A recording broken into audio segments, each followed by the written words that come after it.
Hello दोस्तों, welcome back to my YouTube channel learn with Ankur ji. तो जैसा कि आपको पता है, हम पेरोल वाउचर्स में हमने अटेंडेंस वाउचर बनाना सीख लिया है गाइस। तो नेक्स्ट वाउचर जो हमारा होने वाला है वो पेरोल वाउचर के अंदर पेरोल ही होने वाला है। तो आप क्या करेंगे, F4 से यहाँ पे पेरोल वाउचर पे जाएंगे।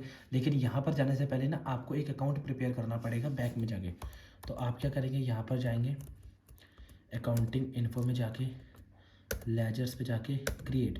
यहाँ पर आप क्या करेंगे, एक सैलरी पेएबल, सैलरी पेएबल। वैसे तो आप कहेंगे सैलरी सर इनडायरेक्ट एक्सपेंस होता है, लेकिन यहाँ पर हम इसे क्या मान के चलेंगे, जो सैलरी पेएबल है हमारी करंट लायबिलिटी, क्योंकि हमें ये पे करनी है। यहाँ पर आप इसे करके एंटर प्रेस कर देंगे, बैक करेंगे। जब आप इसको अल्टर में जाएंगे तो अल्टर में आप क्या करेंगे, यहाँ पे सैलरी पेएबल पे जाएंगे। अब आपको ना यहाँ पे इसको एक यूज़ फॉर पेरोल दिखेगा, तो आपको इसको यस करना पड़ेगा। बाकी चेंजेस कुछ नहीं करने। बस ये काम करने के बाद आपको क्या करना है, आपको आना है वापसी अपने पेरोल वाउचर्स पे। पेरोल वाउचर पे जाते ही आप यहाँ पे क्या करेंगे, सैलरी पेबल। अब सैलरी पेबल में अब दो चीज़ें आती है कि अभी आप यहाँ पे अपने हाथ से तो फिल करेंगे नहीं चीज़ें। तो अब आपको यहाँ पर क्या करना पड़ेगा, यहाँ पर आपको एक शॉर्टकट की यूज़ करनी पड़ेगी, जिससे आपकी जो डिटेल्स है वो ऑटो फिल हो जाएगी। ऑटो फिल करने के लिए जो शॉर्टकट की होती है वो होती है Alt+A। जैसे ही आप Alt+A प्रेस करेंगे, मान लीजिए Alt+A प्रेस करा, तो यहाँ पर आप क्या करेंगे कि प्रोसेस फॉर, किसके लिए प्रोसेस हो रहा है, सैलरी के लिए। बिगनिंग क्या है, 1 अप्रैल से 30 अप्रैल। 30 तो उठाएगा नहीं, क्योंकि आप हम अभी फ्री वाला मतलब सॉफ्टवेयर यूज़ कर रहे हैं।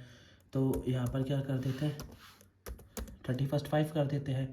कैटेगरी में एम्प्लॉय है, एम्प्लॉय का ग्रुप मान लीजिए आप सबसे पहले राहुल के लिए बना रहे हैं। एम्प्लॉय का नेम, और आप पेरोल लेजर में आप यहाँ पर क्या करेंगे, सैलरी पेएबल, क्योंकि आपने पे नहीं करी। अब देखिए, जैसे हमने डिटेल फिल करना, सारी चीज़ें आ गई। आप देखेंगे तो हमने राहुल को 10,000 रुपये कही थी बेसिक पे।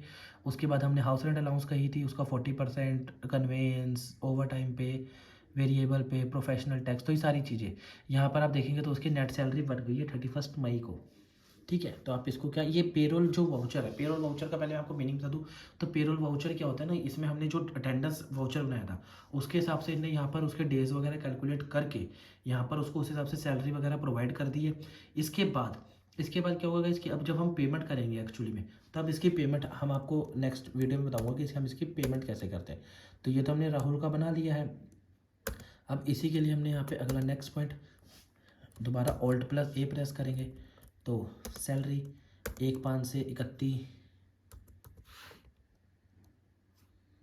सॉरी 1/4 से 31/5 प्राइमरी एम्प्लॉय राहुल हो गया है। नेक्स्ट कौन है हमारा, ऋतिक। यहाँ पर आप सैलरी पेबल यहाँ भी आप करेंगे तो देखिए आपका सारा आ गया है कि बेसिक पे इतने थे, ऋतिक ने इतने दिन काम करा, इतने दिन वर्क नहीं करा है, तो उस हिसाब से। ठीक है, अब थर्ड पॉइंट क्या रहता है, यहाँ पे आप सैलरी पेबल अकाउंट यूज़ करेंगे। यहाँ पे पे नहीं कर रहे, इसलिए आप अकाउंट में सैलरी पेबल लगा रहे हैं। जब आप पेमेंट वाउचर यूज़ करेंगे तब आप बैंक का यूज़ करेंगे, और वो यूज़ इसलिए करेंगे ना क्योंकि आपकी जो सैलरी है वो आप उस बंदे को पे कर रहे हैं, आपके लिए एक्सपेंस है, तो उसके लिए यहाँ पर भी आप सेम रखेंगे सैलरी। 1/5 नहीं, आप यहाँ पर भी 1/4 ही रखेंगे, क्योंकि हमने हर जगह 1 अप्रैल ही यूज़ करा है। बाकी आप इसमें डेट्स वेरी कर सकते हैं, आपको पता है। जब आप एक बार बेसिक सीख लेंगे तो उसके बाद इतनी दिक्कत नहीं। यहाँ पर भी आप देखेंगे तो ये आ गया है। बस गाइज, यहाँ पर आपको क्लियर हो गया कि पेरोल वाउचर कैसे बनाए जाते हैं। पेरोल वाउचर जब आपको बनाने आज गए हैं तो पेरोल वाउचर के बाद काम काफ़ी इजी हो जाता है। अब हम लास्ट में क्या करेंगे, नेक्स्ट वीडियो में मैं आपको सिखाऊंगा कि अकाउंटिंग वाउचर पे जाके हमारे को अगर एक्चुअल में, क्योंकि जब एक्चुअल में पेमेंट रिसीव्ड या पे करनी होती है तो उसके लिए तो हम रिसिप्ट या पेमेंट वाउचर का यूज़ करेंगे ना। उसके लिए हम अपने बेसिस ऑफ अकाउंट्स या फिर बेसिक होता है जो हमारे अकाउंट्स का, उसको थोड़ी भूल जाएंगे। तो हमने बेसिक अकाउंट्स में यही तो सीखा है ना कि हमारे को अगर कोई भी चीज़ की पेमेंट करनी है तो हम वही पेमेंट वाउचर में जाएंगे, और किसी कोई चीज़ रिसीव हो जाती है, पेमेंट रिसीव होती है, तो उसके लिए हम रिसिप्ट वाउचर में आएंगे। तो उसके लिए, और गाइस आपको अगर ये वीडियोस अच्छी लग रही है तो प्लीज़ मेरे चैनल को सब्सक्राइब करें, इस वीडियो को लाइक करें, और कमेंट में मुझे करके ज़रूर बताएं कि आपको वीडियोस कैसे लग रही है। Thank you for watching guys.